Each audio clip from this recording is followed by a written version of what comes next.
ဒါလေးကဘာလေးလဲဆိုတော့ဒါလေးကကျွန်တော်တို့ chess ditches ပေါ့နော် chess ditches ကျွန်တော်ဆက်လေးပါ EBC A20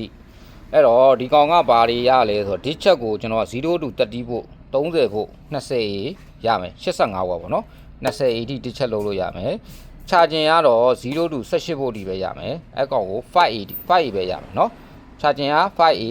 18ဖို့ဒီရမယ်နော်18ဖို့ဒီကို5A ရမယ် ditches က30ဖို့20 80ရမယ်နော်အဲ့တော့ဒီကောင်မှာဘာတွေ function တွေပါလဲဆိုတော့ကျွန်တော်ပြမယ်နောက်ဒီကောင်ကဘာတုံးမိထားလဲ16ဖို့ adapter 16ဖို့ 4.74 ampere adapter လေးတုံးမိထားတယ်နော်အဲ့တော့ကျွန်တော်ဒီကောင်ဘာတွေတုံးလို့ရမလဲဆိုတော့ကျွန်တော်ပြပေးမယ်ဒီ set လေးကိုဖိထားလိုက်အဲ့မှာဒါဆို ditches မှာကျွန်တော်တို့ရွေးလို့ရမယ်ကျွန်တော်တို့အခုရွေးထားတာကျွန်တော်3 ampere ရွေးထားတယ်နော်3 ampere ရွေးထားတယ်ကျွန်တော်တို့ကြိုက်လို့ရွေးလို့ရမယ်နောက်ပြီးတော့သူကကုန်တဲ့ဖို့ကို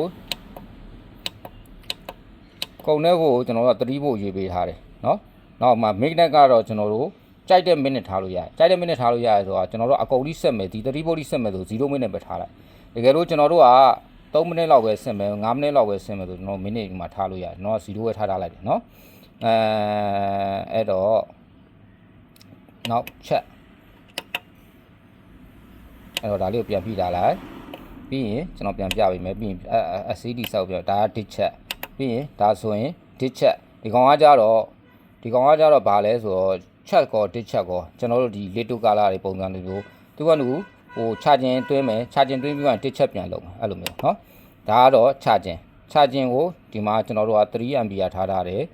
3 volt 3 volt ဆိုတော့ကျွန်တော်တို့ဒီမှာ level 4ဆိုရင်14.6 volt ပေါ့เนาะဒါမှမဟုတ်လေကျွန်တော်တို့တစ်လုံးချင်းဆိုရင် 3.6 လို့ပါလို့ထားလာရတယ် charging current เนาะ charging current ဒါလေးပါပဲเนาะဒါလေးပါပဲfunction တွေကတော့တိတ်တော့ဘာမှတော့အများကြီးမရှိဘူးเนาะဒါ charging ditches ပြီးရင်ဒီကောင်ကကြတော့ချက်ကော ditches ကောလောက်တာဟာเนาะအဲ့တော့3မျိုးပဲပါမယ်3မျိုးပဲပါတာဟိုမှာကျွန်တော်တို့ဒီမှာကိုလိုတဲ့ ampere လေးတွေ volt လေးတွေပြန်ချိန်ပေးလိုက်ရုံပဲเนาะဒါလေးပဲเนาะလေကူရိုးရှင်းတယ်ကျွန်တော်ကတော့ charging မှာပါတဲ့အတွက်ကြိုက်တယ်ဈေးနှုန်းက3သိန်းခွဲပဲရှိမယ်เนาะဟုတ်အားလုံးပဲကျေးဇူးပါဗျ